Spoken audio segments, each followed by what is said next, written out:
Moi, c'est votre frère David. Bienvenue sur notre émission Source du Savoir. Vous pouvez bien vous abonner pour commencer toujours à bénéficier de nos enseignements. Ok, c'est cette émission Source du Savoir. Il y a beaucoup de choses, il y a beaucoup que vous allez apprendre aussi. C'est une source de savoir. Quand on dit source de savoir, c'est vraiment il y a la connaissance là. On peut toujours enseigner. Avant bien de commencer, nous allons commencer avec la prière, bien sûr. Invoquer la présence de Dieu pour que Dieu puisse nous assister à toutes les choses. Nous allons directement aller d'abord dans un livre, Exode chapitre 3, verset 15. Exode chapitre 3, verset 15, on nous dit, Dieu dit encore à Moïse, tu parleras ainsi aux enfants d'Israël, l'Éternel, le Dieu de vos pères, le Dieu d'Abraham, le Dieu d'Isaac et le Dieu de Jacob, m'envoie vers vous. Voilà mon nom pour l'éternité. Voilà mon nom de génération en génération. Et quand nous lisons cette écriture, c'est pour que nous puissions vraiment nous connecter à un vrai Dieu. Le Dieu que nous sommes en train de prier. Lui qui s'est proclamé qu'il est le Dieu d'Abraham, le Dieu d'Isaac et le Dieu de Jacob. Éternel notre Dieu, nous te remercions et nous t'invoquons à ce moment. Et nous te disons merci pour l'opportunité que tu nous as accordée de se rencontrer avec mes frères sur cette mission du savoir, sur les sources de savoir. Père, nous avons besoin que tu puisses nous assister et que tu puisses vraiment nous disposer le Saint-Esprit pour que tout ce que nous allons en parler dans cette émission puisse avoir des bénéfices au cœur de ton peuple. Père, merci pour tes choses et remplis-nous toujours de la connaissance et aussi de l'intelligence et aussi la bonne compréhension. Ouvre-nous les oreilles de l'esprit pour que nous soyons disposés à ta parole. Au nom de Jésus-Christ, qui est notre Seigneur et notre Sauveur. Nous allons ainsi prier. Amen. Ouais. Nous allons ouvrir le livre de Deutéronome directement pour ne pas trop perdre du temps. Livre de Deutéronome, chapitre 28. Nous allons d'abord commencer au premier verset. Livre de Deutéronome, chapitre 28, au premier verset, on nous dit... Là, c'est Moïse qui parle à nos pères dans le désert. Pourquoi? Parce que le livre de Deutéronome, c'est un livre que Moïse était en train de parler aux enfants d'Israël. Et quand nous sommes en train de lire le livre de Deutéronome, nous sommes en train de lire l'histoire d'un peuple quelconque. Aujourd'hui, nous allons vraiment voir qui est ce peuple-là que nous sommes en train de parler ici. Il convient vraiment à tout ce que l'écriture de Deutéronome, chapitre 28, est en train de parler. Vous voyez, parce qu'aujourd'hui, nous avons plus de complications sur le peuple d'Israël et les gentils. Qui sont le peuple d'Israël et qui sont les gentils? Nous avons plus de complications et on ne parvient pas à distinguer ou à savoir qui sont le peuple de Dieu et qui sont ceux-là qui ne sont pas le peuple de Dieu. Pourquoi? Parce que même aujourd'hui, quand vous voyez, nous avons des Juifs en Jérusalem qui se disent que nous sommes Juifs. Et nous sommes ici en train de dire aussi que nous sommes aussi Juifs, ou nous sommes aussi Israélites. Mais la vérité n'est pas vraiment connue. Mais la Bible ici, c'est notre solution. Et quand nous allons lire la Bible, nous saurons toutes les choses. Et nous allons en savoir plus. Je vais lire Deutéronome chapitre 28 au verset 1er. Ici, on nous dit, si tu obéis à la voix de l'Éternel ton Dieu, en observant et en mettant en pratique tous ces commandements que je te prescris aujourd'hui, l'Éternel ton Dieu te donnera la supériorité sur toutes les nations de la terre. Bien-aimé, ça c'est Moïse qui est en train de parler aux enfants d'Israël dans le désert, lors de leur exode en Égypte, lors de leur captivité, lors de leur sortie en captivité des Égyptiens. Lorsqu'ils étaient en Égypte et au désert, Moïse leur disait, si vous observerez tous les commandements que je vous prescris aujourd'hui, l'Éternel, votre Dieu, vous donnera la supériorité au-dessus de toutes les nations. Et ce livre de Deutéronome, bien aimé, c'est un livre qui parle seulement des enfants d'Israël. Et nous allons, lorsque nous sommes en train de lire, vous allez voir vous-même, vous allez penser avec ça et méditer pour voir qui sont ces peuples qui convient à tout ce que la Bible est en train de nous dire ici. Nous allons sauter directement au verset 15 d'abord, pour voir le contraire maintenant. Mais si tu n'obéis point à la voix de l'Éternel ton Dieu, si tu n'observes pas et ne mets pas en pratique tous ces commandements et toutes ces lois que je t'ai prescrites aujourd'hui, voici toutes les malédictions qui viendront sur toi et qui seront ton partage. Ouais, le contraire est que les enfants d'Israël, s'ils ne vont pas obéir la voix de Dieu et mettre en pratique le commandement de Dieu tel que Moïse leur avait prescrit, ils seront maudits. Alors, quand vous lisez au verset 16 jusqu'au verset 68, on est en train maintenant de nous parler des genres de malédictions que les enfants d'Israël vont souffrir avec. Alors, nous allons sauter au verset 32, ici on nous dit, tes fils et tes filles seront livrés à un autre peuple. Tes yeux le verront et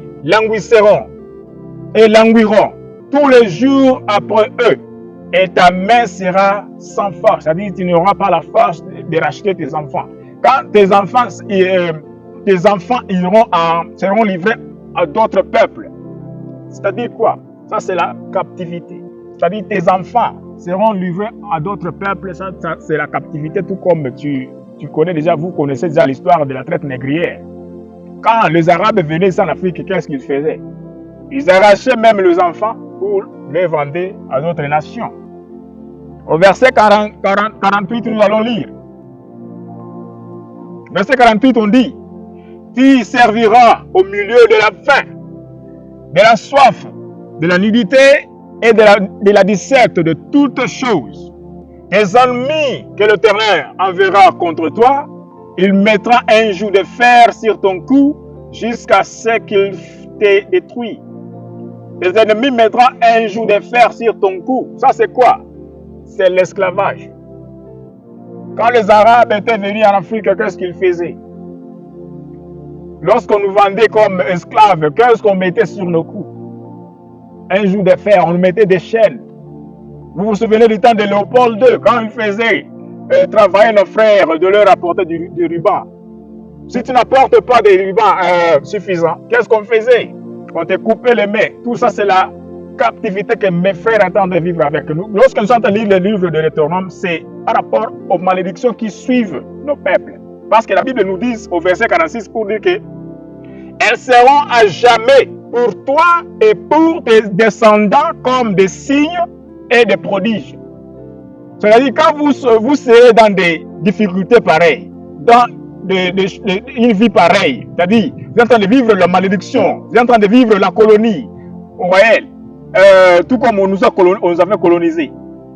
On nous a mis en captivité dans l'esclavagisme. C'est nous qui ont en direct tout ce que la Bible est en train de dire ici. Ce sont des signes qui te feront connaître que toi tu es un enfant de Dieu, toi tu es un Israélite, toi tu conviens à ce que la Bible est en train de parler ici. Au verset 68, nous allons sauter, parce que nous sommes en train de lire au plus vite pour faciliter du temps. Et l'Éternel te ramènera sur des navires en Égypte. Et l'Éternel te ramènera sur des navires en Égypte. Quand Dieu est en train de dire, je te ramènerai sur des navires en Égypte, vous vous souvenez déjà qu'on était sorti en Égypte sans bateau, n'est-ce pas?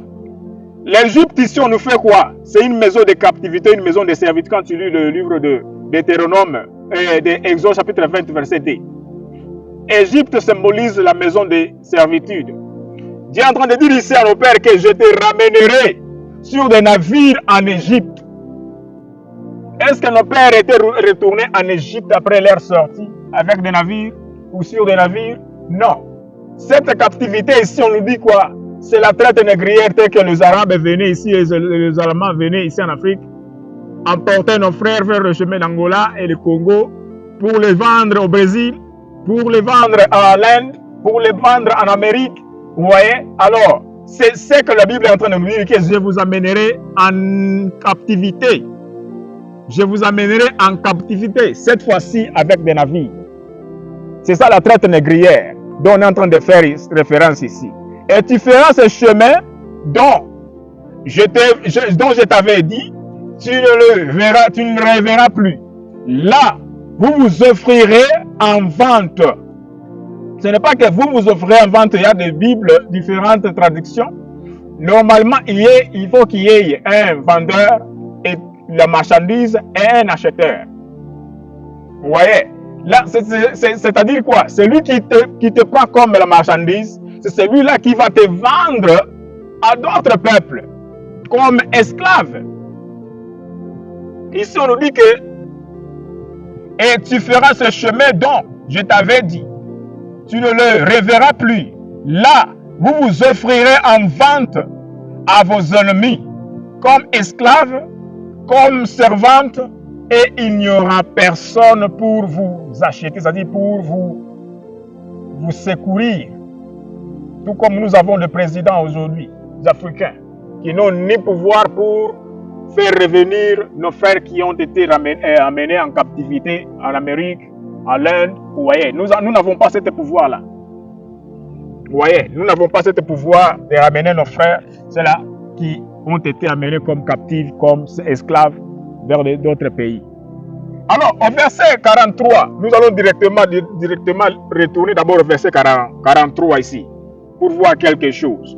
Il dit, au verset 41, tu engendras des fils et des filles, et ils ne seront pas à toi, car ils iront en captivité.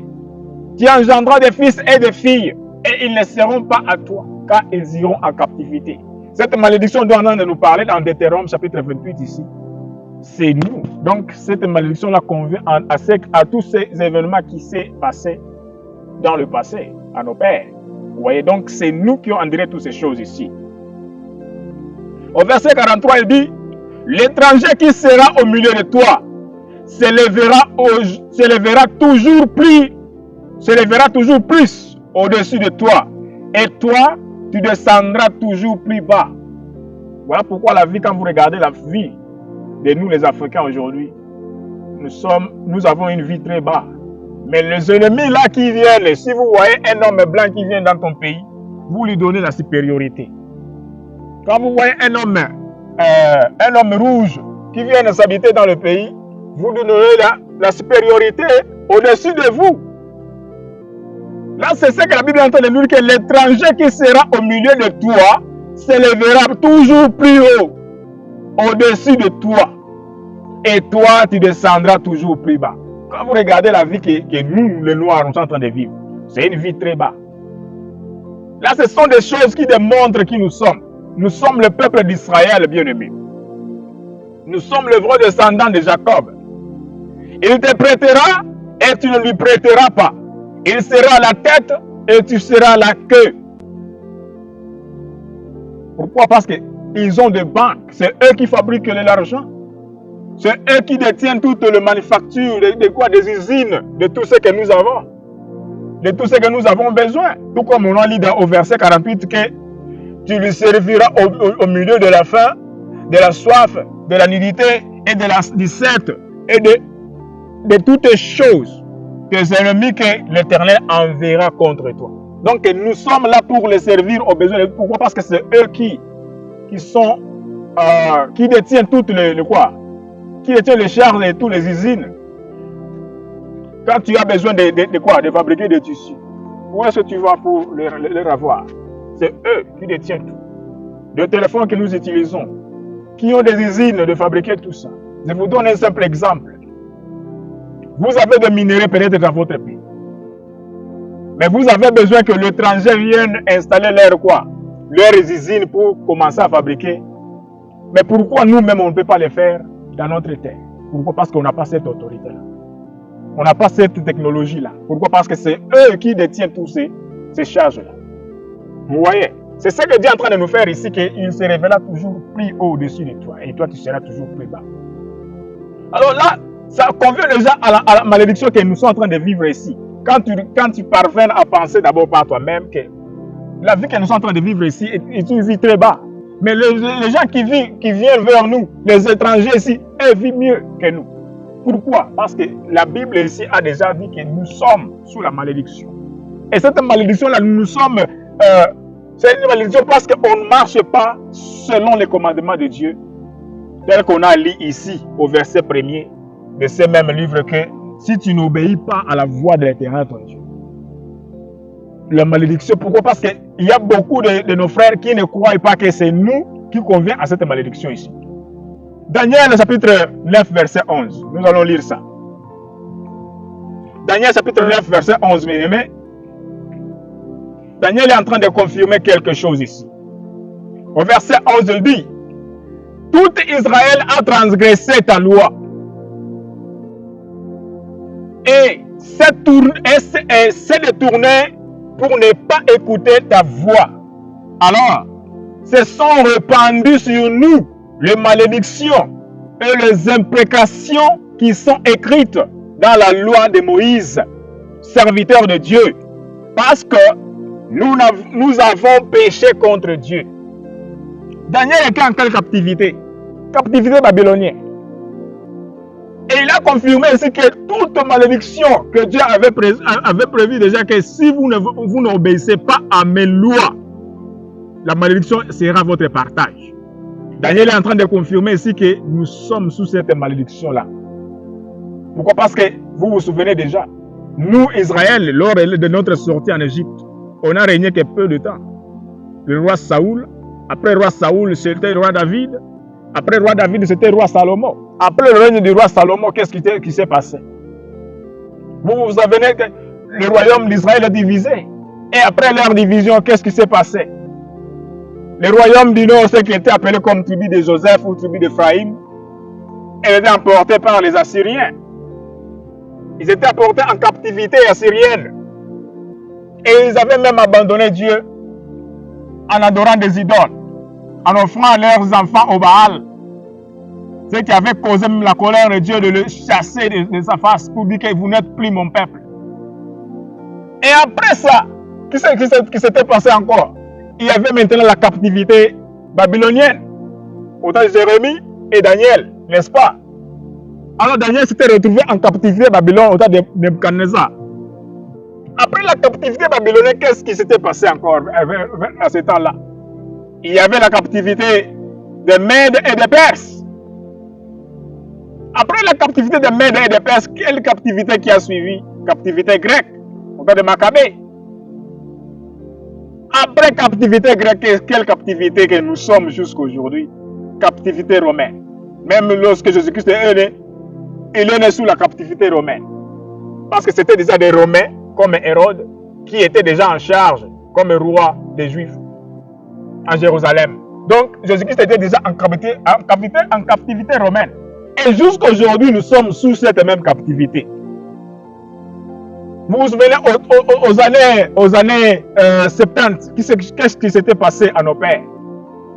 On nous avait chassés vers les années 70. On s'est retrouvés aux endroits auxquels nous sommes ici. Vers les années 132 aussi, les Juifs ont essayé de retourner dans la terre. On les avait massacrés. Donc c'est toujours la même captivité que nous sommes en train d'endurer. Nous sommes en train de parcourir la même captivité, de même malédiction de Deutéronome chapitre 28. Il y a aussi la solution. Mais nous allons d'abord lire au verset 12. Il dit, il a accompli les paroles qu'il avait prononcées contre nous et contre nos chefs qui nous ont gouvernés. Il a fait venir sur nous une grande calamité et il n'en est jamais arrivé sous le ciel entier, une semblable à celle qui est arrivée à Jérusalem. Parce que c'est nous qui êtes le peuple de Dieu. Quand tu te rends compte que tu es en train de souffrir vraiment des choses que nous sommes en train de souffrir, parce que sur cette terre, il n'y a pas une nation qui a beaucoup souffert comme nous, le peuple noir.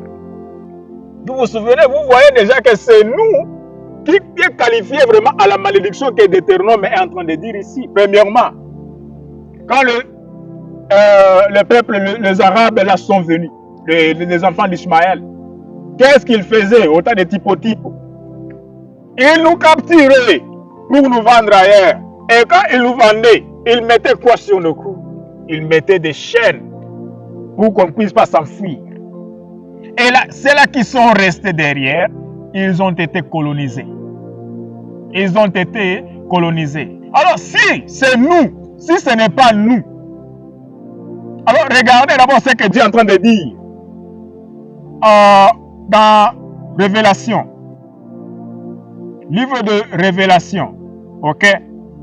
Dieu est en train de dire quelque chose, c'est-à-dire l'Apocalypse. Si ce n'est pas nous qui convient à la malédiction que Deutéronome chapitre 28 est en train de dire, alors qui d'autre? Pourquoi? Parce que les peuples qui vivent à Jérusalem aujourd'hui, qui se disent juifs, écoutent ce que Dieu dit au travers d'eux. Dieu dit à leur sujet, je connais ta tribulation. Qui sont les peuples qui sont sous la tribulation? C'est nous, le peuple noir surtout, le peuple de la couleur. Je connais ta tribulation et ta pauvreté. Qui sont les peuples affligés à la pauvreté? C'est nous. Pourquoi? Parce que nos ressources sont pillées, nos ressources sont volées par les Occidentaux. Bien que tu sois riche, comment Dieu dit bien que tu sois riche? Parce que toute la promesse de la Bible nous appartient à nous. Toute la promesse de la Bible nous appartient à nous. Voilà pourquoi il dit que nous sommes riches. Et la calomnie de la part de ceux qui se disent juifs et ne le sont pas, mais qui sont une synagogue de Satan. Qui sont les peuples qui se disent juifs aujourd'hui? Est-ce que c'est nous, le peuple noir? Non. Il y a un peuple là en Jérusalem qui se disent juifs. Qui sont ces peuples? D'où sont-ils venus? Ce sont les enfants d'Ésaü, des Amalekites, des Kézariens. Ce sont eux que Dieu est en train de faire référence ici, qui se disent juifs, mais qui ne le sont pas, mais qui sont que des synagogues de Satan. Alors ces peuples-là ne sont pas juifs. Alors si eux ne sont pas juifs, qui sont les vrais juifs? C'est nous, les peuples qui ont enduré la captivité, la pauvreté et l'esclavage. Les enfants de l'esclavage, c'est nous, les peuples noirs. Alors quand nous sommes en train de lire le livre de Deutéronome chapitre 28, bien-aimé, ça va d'abord te rendre compte que lorsque tu es en train de lire ce livre-là, mets-toi d'abord à cette place. Qui sont les peuples qui ont si souffert sur cette terre qui convient à la malédiction que Deutéronome chapitre 28, le premier verset jusqu'au verset 68 est en train de dire. Alors c'est nous. C'est nous. Alors nous allons retourner au Deutéronome chapitre 4. Parce que nous sommes en train de lire le livre de Deutéronome toujours. C'est notre sujet là-bas. Chapitre 4, verset 27. Et le verset 27, Dieu est en train de dire: l'Éternel vous dispersera parmi les peuples, et vous ne resterez qu'un petit nombre au milieu des nations où l'Éternel vous emmènera. Qui sont les peuples dispersés sur la face de la terre? C'est toujours le peuple de la couleur quand vous regardez bien. Il dit au verset 28, et là, vous servirez de Dieu, ouvrage de main d'homme, du bois et de la pierre, qui ne peuvent ni voir, ni entendre, ni manger, ni sentir. Il dit, vous servirez de dieux étrangers, de dieux faits aux mains d'hommes. Quels sont les dieux faits aux mains d'hommes aujourd'hui? Les chemins de la croix, c'est ça les bois. Et il y a aussi la pierre noire, comme le musulman qui baise la pierre noire, c'est-à-dire la kabastone. C'est ce qu'on appelle en anglais, kabastone. C'est ça la pierre, je lis. Et là, vous servirez de Dieu, ouvrage de main d'homme, du bois. Du bois, c'est quoi? C'est la croix. À vous qui disent le chemin de la croix. Quels sont les peuples qui ont introduit ce chemin de la croix? Les Calotins. Alors vous êtes des idolâtres. Et de la pierre. De la pierre, c'est quoi? La pierre noire. Tout comme vous avez des musulmans qui se prosternent vers la pierre, qui se prosternent sur la pierre noire, Kabastone. C'est ce que la Bible est en train de dire ici. Qui sont les peuples qui convainquent à tous ces malédictions ici? C'est toujours nous. Là, je vous donne des façons de penser sur les Écritures. Au verset 29, il dit, c'est de là aussi que tu chercheras l'Éternel ton Dieu et que tu le trouveras si tu le cherches de tout ton cœur et de toute ton âme. C'est ce que nous sommes en train de faire ici avec vous pour vous faire voir des choses, pour que vous, lorsque vous êtes en train de vous retrouver dans des choses pareilles, il faut que vous cherchiez d'abord la solution, la source. D'où est-ce que nous viennent toutes ces choses? Pourquoi? Qu'est-ce qu'on a fait? pour endurer toutes ces malédictions, pour endurer tous ces genres de calamités? Pourquoi c'est nous qui êtes toujours les queues? Tout ce que nous utilisons, c'est toujours les autres peuples qui les fabriquent. Pourquoi nous ne sommes pas en mesure de fabriquer des choses par nous-mêmes? Pourquoi nous sommes toujours en train de suivre le modèle des autres? Il faut d'abord que tu cherches à savoir tout ça. Au verset 30, il dit, au sein de ta détresse, toutes ces choses t'arriveront. Alors, dans la suite du temps, c'est-à-dire au temps de la fin, quel temps que nous sommes aussi? C'est ça, le temps de la fin même. Tu retourneras à l'Éternel ton Dieu et tu écouteras sa voix. C'est ça même la voix de l'Éternel que nous sommes en train de vous dire ici. C'est à toi maintenant de faire quoi? De quoi? De revenir à toi-même, de mieux penser, de penser selon qu'il est écrit, pour que tu retrouves la solution. Quand tu te retrouves là, dans la souffrance comme ça, il faut que d'abord que tu trouves la solution. Qu'est-ce que j'ai fait? Qu'est-ce qu'on a fait? Qu'est-ce que mon peuple a fait? Qu'est-ce qu'on a fait? Quel est notre défaut? Quelle est notre faute? Deutéronome chapitre 24 et chapitre 28 au verset 46, là on dit que ce sont des signes qui montrera qui tu es, selon qu'il est écrit. Ce sont des signes qui montrera qui tu es. Tu es un enfant de Dieu. Tu n'as pas marché selon ses commandements. Tu n'as pas marché selon ses instructions. Alors nous allons lire au verset, livre de Osée. J'ai presque fini. Osée chapitre 5 au verset 15. Au verset 15, il dit, je m'en irai, je reviendrai dans ma demeure, jusqu'à ce qu'ils s'avouent coupables et cherchent ma face. Quand ils seront dans la détresse, ils auront recours à moi. Celui qui dit ici, c'est Jésus. Il dit que je m'en irai, je reviendrai dans ma demeure. Il est parti, il est retourné aux cieux. Jusqu'à ce qu'il s'avoue coupable. Et si tu ne le connais pas, comment est-ce que tu vas provoquer l'arrivée de Jésus?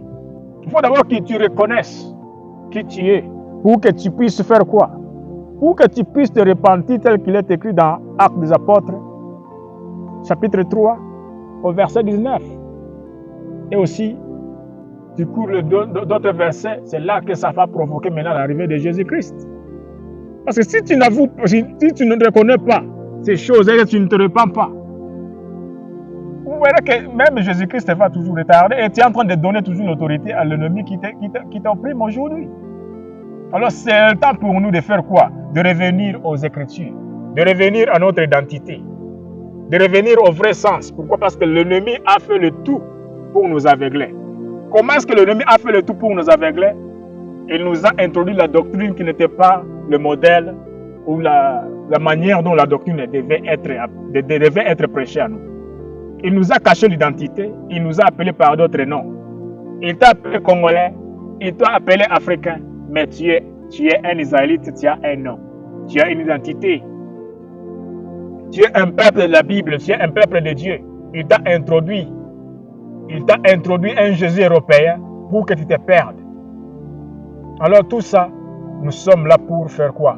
Pour abolir d'abord toutes les choses que Muzungu nous a prêchées, pour qu'on puisse maintenant établir la vérité, selon qu'il est écrit. Alors je vous bénis, moi votre frère David. Shalom.